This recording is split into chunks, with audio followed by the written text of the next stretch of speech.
Hey Ben, I appreciate the response back. Sorry about my delayed reply. This week was a very hectic week. Um, so I have your email printed out, and I'd like to skip to the second paragraph and work through this because I have a few questions. So again, I'm going to read this out loud. I will try to project my volume better, and I'm not going to sniffle anymore. Right. You do not really need to measure the knife unless it has no flat to set your angle, but let's go through measuring the blade. Take your angle gauge to the corner of your work table. Set the gauge down on the table near the corner and zero the edge. So since I'll be doing it something like this, I have to angle it, zero it that way. So I'm going to zero it. There, that reads 0. Slide it over here. Lay the knife down on the face of the blade with the edge of the blade along the edge of the table. Set the angle gauge on the opposite face and take a reading. This is the total angle created by the knife. We are only working on one side of the knife, so the angle change is just half of the total reading. If you measure 8 degrees, your pivot should go up about 4 degrees when you switch from the flat to the face. And your last sentence says it should be about 4 or 5 degrees on this knife. So these studs is what is kind of stopping me from going all the way in, but kind of making it flat right there. It reads 8.4, 4.25, so that's exactly what you mentioned. While I was able to get the readings you predicted, I still don't understand what they mean. I apologize for my thick skull. The total angle created by the knife is 8 degrees, sure, but that's definitely not the blade. I mean, that's not an 8-degree blade. This is a 21-degree blade.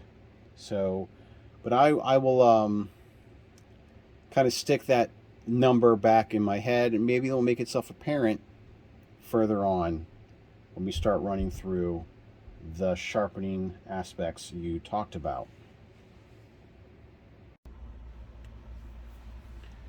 So back to your first paragraph here. So let's take one thing at a time. I appreciate your patience with me. When you're setting up on this knife, you do not use the angle gauge. Just set to 21 degrees. That is hard for my programmer mind to comprehend. I'm right at that yellow line, and because I can't help myself, I zero to the table per your last email. And on the 400 stone, we're rocking 21.3, so forgive my crutch use of this angle gauge.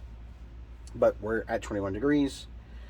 So we have rest on the flat and start a bevel at the back of the blade.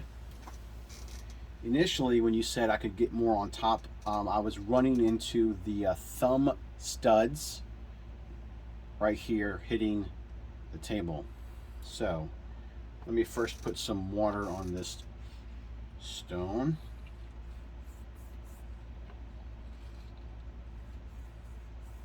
I am curious on your opinion on soaking these things in water. Does it hurt? Does it help? Does it make no difference? So we've back here, rest on the flat and start a bevel at the back of the blade. Oh, it's moving again. Come on now.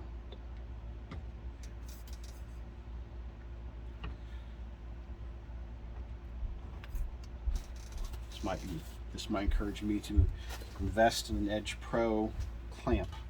This is irritating. So on the flat of the blade, where are we? Start a bevel in the back. So this is the face. I'm tilting towards me. Face, flat, face, flat. So flat on the face right there. And do not go down the blade, just focus on the first inch or two of the blade. Run the stone back and forth until you see the bevel forming. That's assuming I know what it looks like, and I can see it.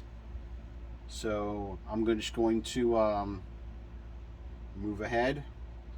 The number of passes is totally irrelevant. You need a little more pressure on the stone to get it cutting. So start with the pressure you are using and gradually add pressure until I feel the stone start to cut.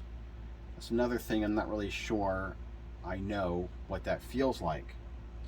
Then as soon as I have put a bevel, put on some marker. Well, per the last email, I already markered it and then I stopped. So that marker's still there. However, I'm going to continue on and do what you just mentioned. We'll start at the back of the blade. I'm going to be on the flat of the blade. I'm just going to rest on the flat, start a bevel. So here we're on the flat. First 2 inches, this is about 1 inch thick. So I'm going to do just almost, first 2 inches is effectively up to this point, almost to the midpoint of the blade. So that's what I'm going to do. And it just rolled there. I need to control the flat a little better.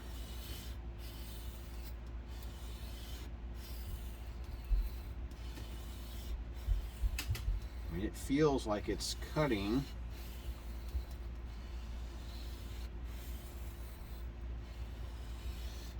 So, at this point, I usually wipe any of the metal shaving bits off.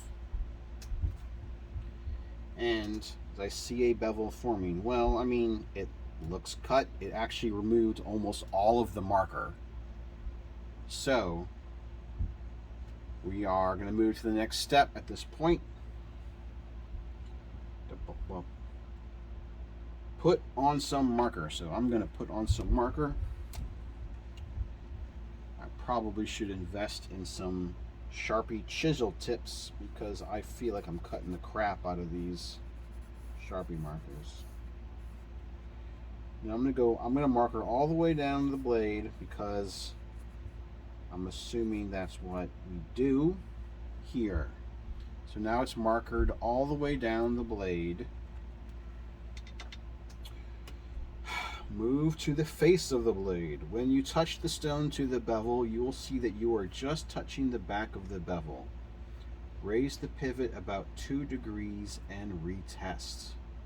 All right, let me see how we go. So, face of the blade.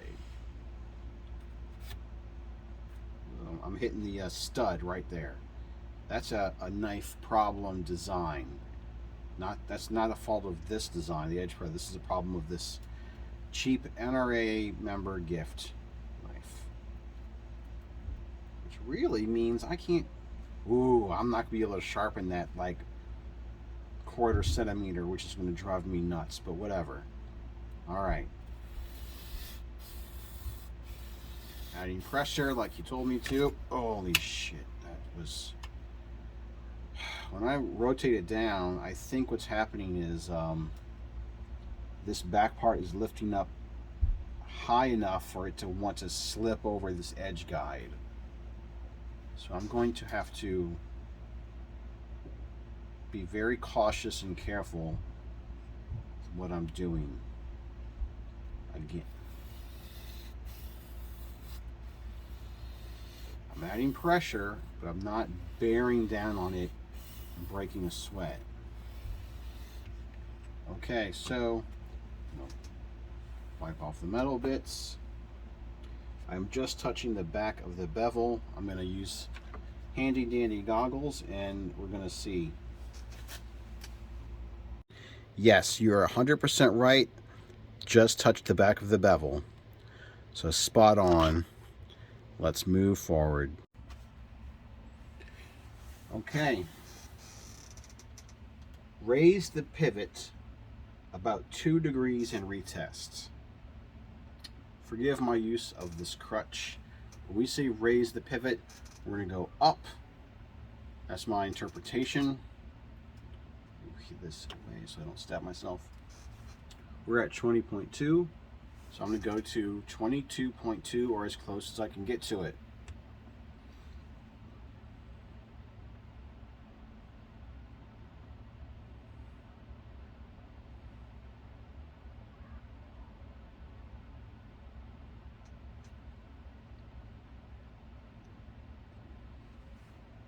21.9, that's good enough for government work. Keep going up until the stone removes the marker all the way to the edge. It should be about 4 or 5 degrees on this knife. So let's try again. Keeping in mind not to slide this over the back of the guide.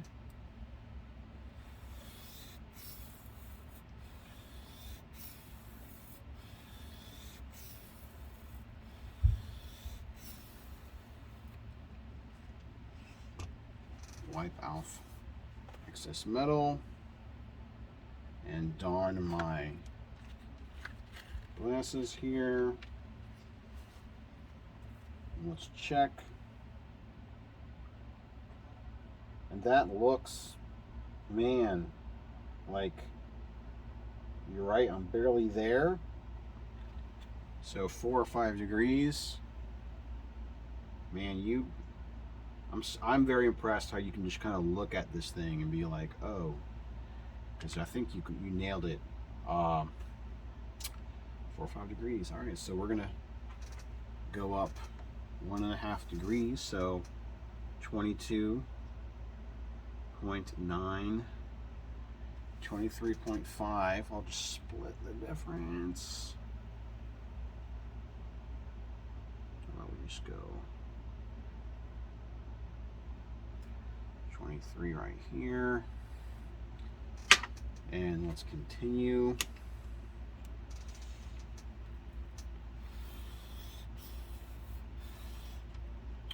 Ooh.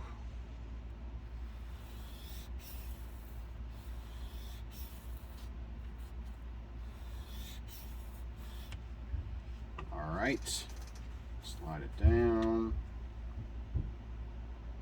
That took everything off just like you said. So at this point, what I'm going to do is I'm actually going to stop, because if I was going to continue on with this knife sharpening, this knife, do I put this back on the flat and make my bevel all the way across? Is that part of sharpening this knife? Or is just doing one side? Let me be very careful with my words here. So what I did initially, I went to the flat and I did the back of the bevel, and then I rotated it down, and then I touched it and raised, until it cleared it all. Is that part of the process of just figuring out the right angle of the guide? Or do I need to do that across the entire length of the blade, flip it, and do the other side on the flat? So flat, back bevel all the way along this blade, flip it, flat, back bevel all the way along this blade, and then go to sort the incremental raising of the pivot arm to then clear everything out to the edge. Does this back bevel marking on the flat enhance the sharpness of it, or is it just a tool to find the right gauge, in which case I only have to do it on like the first 2 inches? I look forward to your reply.